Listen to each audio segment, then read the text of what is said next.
तनसीख निकाह का आम सा केस था।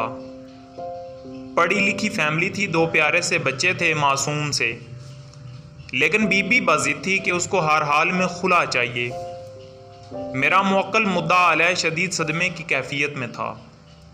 जज साहब अच्छे आदमी थे। उन्होंने कहा कि आप मियाँ बीवी को चैम्बर में ले जाकर मसालहत की कोशिश कर लें, शायद बात बन जाए। मुद्दा अलैह का वकील होने के नाते मैंने फौरी हामी भर ली, जबकि मुद्दइया के वकील ने इस पर अच्छा खासा हंगामा किया, लेकिन खातून राजी हो गई। वो दोनों मियाँ बीवी मेरे सामने बैठे थे। जी मोहतरमा, फरमाइए, आपको अपने शौहर से क्या मसला है? वकील साहब ये मर्दाना तौर पर कमज़ोर हैं। मैं उसकी बेबाकी पर हैरान रह गया। उसके शौहर ने एक नज़र शिकायत उस पर डाली और मेरी तरफ इमदाद तलब नज़रों से घूरने लगा। जब उससे पूछा कि आप के ये 2 बच्चे हैं, तो बीबी फिर मर्दाना तौर पर कमज़ोर कैसे हुए?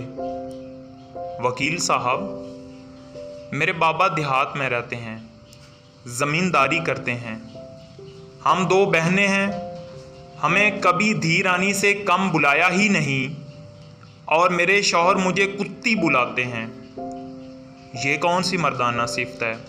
वकील साहब, मुझसे कोई गलती हो जाए, ये मेरे पूरे मैके को नंगी नंगी गालियां देते हैं। बताएं जी, इसमें इनका क्या कसूर है?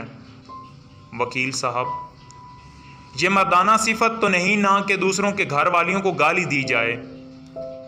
मेरे बाबा मुझे शहजादी कहते हैं और ये गुस्से में कंजरी कहते हैं। मर्द तो वो होता है ना जो कंजरी को भी इतनी इज्जत दे कि वो कंजरी ना रहे, और ये अपनी बीवी को कंजरी पुकारते हैं। ये कोई मर्दाना बात तो नहीं हुई ना? वकील साहब, अब आप बताएं, क्या ये मर्दाना तौर पर कमज़ोर नहीं है? मेरा सर शर्म से झुक गया और उसके शौहर ने उसकी तरफ देखा और बोला, अगर यही मसला था तो तुम मुझे बता सकती थी। अदालत में आने की क्या ज़रूरत थी, और इतने ज़हनी तशद्दुद की क्या ज़रूरत थी? आपको क्या लगता है, आप जब मेरी माँ बहन के साथ नाजायज़ रिश्ते जोड़ते हैं, मैं खुश होती हूँ? इतने सालों से मैं ज़हनी तशद्दुद बर्दाश्त कर रही हूँ। खैर, जैसे तैसे करके उनकी सुलह करवाई। मेरे मुवक्किल ने वादा किया कि वो अब कभी अपनी बीवी को गाली नहीं देगा, और वो दोनों चले गए। मैं काफ़ी देर तक वहीं चैम्बर में सोच विचार करता रहा कि गालियां तो आज मैंने भी अपनी बीवी को दी थीं। शायद मैं भी नामर्द हूँ और हमारा मुआशरा नामर्दों से भरा पड़ा है।